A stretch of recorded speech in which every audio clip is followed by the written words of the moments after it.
All right, so as my high school guidance counselor once said, let's rap. Let's rap about the collaborative essay, your final big assignment of the semester.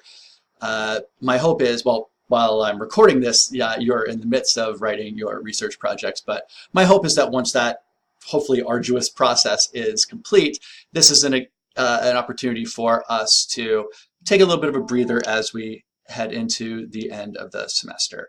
And to that end, I put the collaborative essay at the end so that you're only responsible for a chunk of work.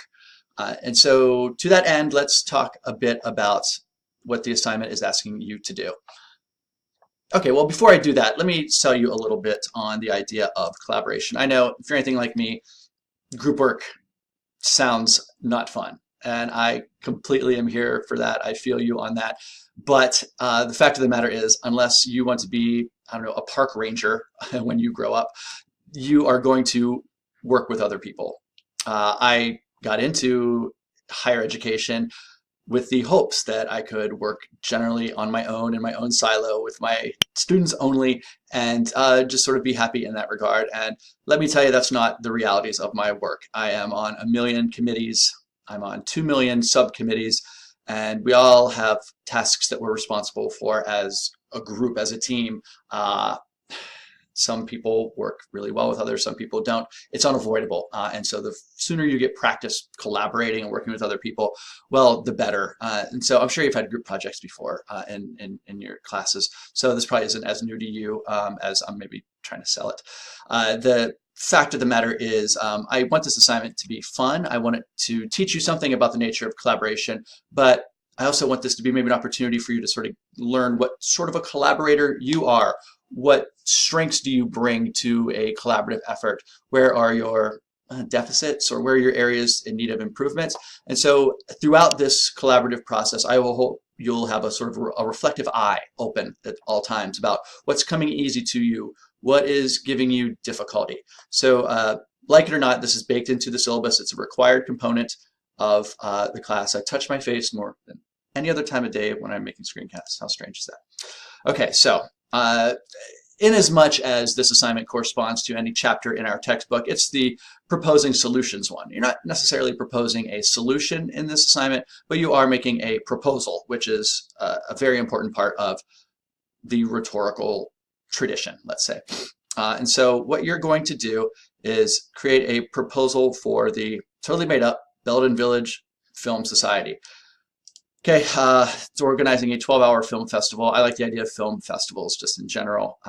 The AV Club, which is a pretty nice website, they do a sort of programmatic feature, 24 hours of. So let me click on it, make sure that link still works. 24 hours of horrors with the new masters of the genre. It's not exactly a new idea. I mean, there's at the Alamo Drafthouse in Austin, Texas, which is one of the coolest movie theaters we could ever hope to get to. It's really, really cool. They have a very strict no cell phone policy that I really like. They have all sorts of film festivals down there. Their biggest, most popular one is called the Butt-Numb-a-thon, where it's 24 hours of movies that all sort of congeal around a theme. So that's basically what I'm asking you to do is, I'm cutting it in half, of course, 12 hours worth of movies. So what I want your team to do is to develop a complex theme for a film festival. You're going to program 12 hours of movies for your audience, right, to watch. And the more engaging and complex your theme is, the more you're going to hold your audience's attention. And so I want this work to be, how do I want to put this? I want you to spend a lot of time working on your theme, not just working on finding movies. I want you to have a theme that is, well, that's not fair either. Let me go big again.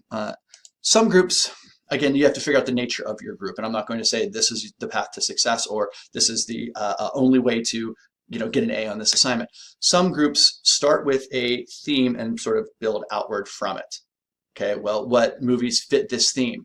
And that's a very effective strategy. I've seen a lot of groups, though, in the past find a sort of a rough list of like 20 or so films that they want to write about, and then have some really cool conversations about what do these films have in common? How can we weave in and out of this lineup of films and have that make sense to the audience. And so that can be a fun way to hash out different, criteria as to what makes a movie effective. Some movies don't have anything in common unless you think about them for a little while, and all of a sudden maybe they do. It could be criteria like the score, or the setting, or even like the film stock used, or a common cinematographer. So I don't want to discount any method to arriving at an effective theme, but I do want to impress on you the importance of having a complex theme. I'm going to be grading you on how much sophistication is behind it. So let me go back here. Let me get my ugly mug out of your life. So discuss your theme at length, okay? And don't settle for an easy one. An easy theme is going to make for an easy, I guess, viewing experience, and I don't want that. I want my viewing experience, so to speak, to be one that makes me think in a ponderous sort of way, academic in nature. Okay, if you want a sort of a shortcut to a theme that's sort of near and dear to my heart, evolution, okay, over multiple decades or generations or genres. What did your theme look like 10 years ago, 20 years ago, 100 years ago? That sort of thing, really, just in terms of like personal preference, that is an aspect of critical inquiry that I very strongly correspond to, because I spend maybe a lot of my own time thinking about, I'm recording this before Halloween, and so thinking about horror movies. Horror movies have changed so much since, Nosferatu back in 1929, right? So, the ways we're scared and what we're scared of, those change, and horror movies are often very allegorical for fears that we have in real life in the sort of the modern world, and so I sort of like to play into those as well. So if you're looking for a shortcut to a theme that works, and please don't look for a shortcut. I'd love for you to do like the hard work of this. Multiple decades, multiple genres, multiple generations is one easy way to go. So boring themes are like all correspond to a holiday or an event, or movies that all are animated, right? These are boring, or that correspond to a specific character or a specific actor. As much as I do love Westerns, and they might be my favorite genre, that's not complex enough. Okay, if you want to write about like subversive Westerns, Lord knows there's plenty of those. Okay, so themes that I've seen in the past that have worked. Maybe I'll zoom in on this even more just for emphasis. Let's see. Can I do this and not look dumb? Okay, there we go. All right, so body horror as political allegory. Horror movies are a lot of them these days are about making you squeamish, what you can handle watching as opposed to what scares you. And so are there political messages beneath that? I think yes. So comic books, leave them alone. Do we have enough comic books? Like there's a conversation to be had, a critical mass. Have we reached like a critical mass of comic books? There seems like there's one coming out, every 15 minutes.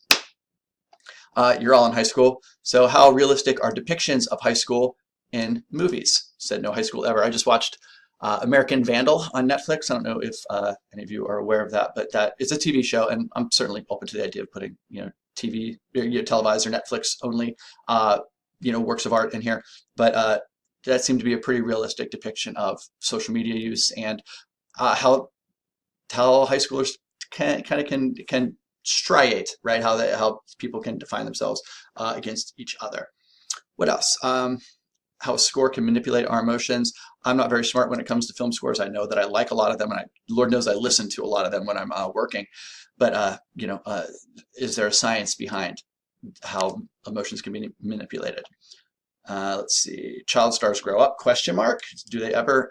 So that's not how the internet works. The deceptive side of Disney.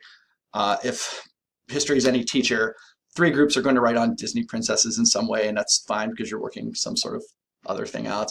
And then a couple of you will definitely do like Christmas movies in some way. So if you are going to do those, sort of tried and true, topics, themes, make sure that you're putting a new twist on it. Here it is for the day, fresh thinking.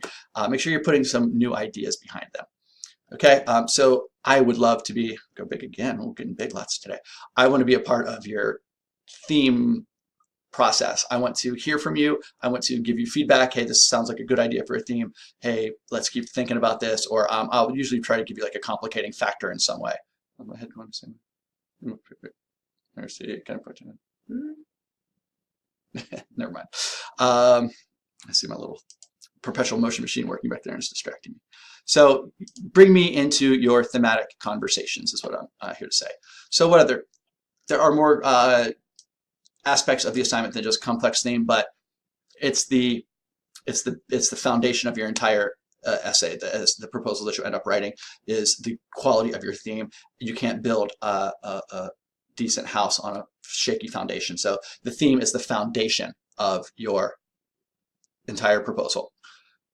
Okay, you want to have a conversation in your group about the educational value of your film festival, of your of your theme, but also of your festival. So just like I want you thinking about how your readers are different at the ends of your essays, I want your viewers to be thinking. I want you to be thinking about what your audience, what your viewers will be thinking about at the end of your film festival, as they're sort of wiping their eyes and squinting in the sun as they're walking out of the I don't know, do you want to do Tinseltown? It's right here, or Great Escape, whatever. But as they're walking out of the movie theater, what do you want them to be thinking about? I want you to have those conversations. You're going to have a conversation or two about the logical sequence. So if you put 3 unbearably sad movies back to back to back in your festival, well, what's that going to do to overall audience morale? Or is that your point? Okay, see what I'm saying? Fun conversation should be had. If you're under 12 hours, I like the idea of trailers, or we'll stream this, in an internet video. You can pad your 12 hours. It doesn't have to be like, ends right at 12 hours. I'll give you a half hour in either direction. If you want to go a little bit over, fine. If you want to stay a little bit under, that's fine too. But you need to crunch the numbers. All right, here's one of my more favorite aspects. I wish I made this more decades, but your lineup should be diverse. Okay, and by diverse, we're going to do it by time. So 3 different decades need to be represented in your film festival, hopefully more. I really like the film festivals that have a different movie from every, they're all from different decades. I really think that we can have a conversation about, is 1979 really different from 1980? Is 2009 really different from 2010? Maybe not, but it's our brains are sort of hardwired to think in terms of decades. So your lineup will represent at least 3 decades, but goodness gracious, I encourage you to do more. And then you'll wrap up your proposal with the food. Okay, it doesn't have to be just a meal. I don't like how that's said. I might change that. But you're going to have to feed the people at your film festival. So how are you going to feed them? What are you going to feed them? Are you going to give them intermission food? Or are you going to want to make them wait till the end and have a huge buffet? And the more closely tied your food is to your theme, that just shows forethought. And so one of you is probably a good cook. I'm not a good cook, but I cook a lot. That counts, right? So if you want to take over that part of the assignment, that's a nice way to divvy up the work. Okay, let's see. The collaborative essay will be, you'll earn a single grade, and I will look at, I'll have more to say about this in a second. It'll be at least 8 full pages long. That's why groups of 4 work best, because then everybody has 2 pages to write, more or less. And I like that. 8 outside sources. Okay, oops, we're cited. We don't need that now, do we? References page. So most of your sources are going to come from movie reviews that help prove the point about the film you're writing about. If you are adding a social dimension or a psychological component, or if you're writing about like a medical condition, I've had groups write about like body dysmorphia issues or eating disorders. If you want to throw in scientific information about those disorders, awesome, please do so. Statement of purpose, all the stuff title and intro, having a clear point. The hardest part is probably going to be having like a unified voice in this essay. I'll have plenty more to say about that later. So each movie will have a brief summary and then thematic contribution. Then the movie's sequence will be important, of course. And then at the end, I'm going to say much more about this as I'm going to say about it in the week 11 screencast as well, but you're going to write a reflective essay that tells me how this whole process went. So please take good notes. Please take good notes throughout the process. Who did what? Who did it when? Who was late? Who was dramatic? Who was reliable? How did you communicate? How did that communication go? I want to know all the sort of dirty details of what went on in your group. Okay? And then just some websites to get you jump started at the end of the assignment. I really do love working with you all on these and helping you get them to a place where we're both very pleased. So let's make sure that we put a full measure of effort into this assignment. And of course, send me your emails. I want them.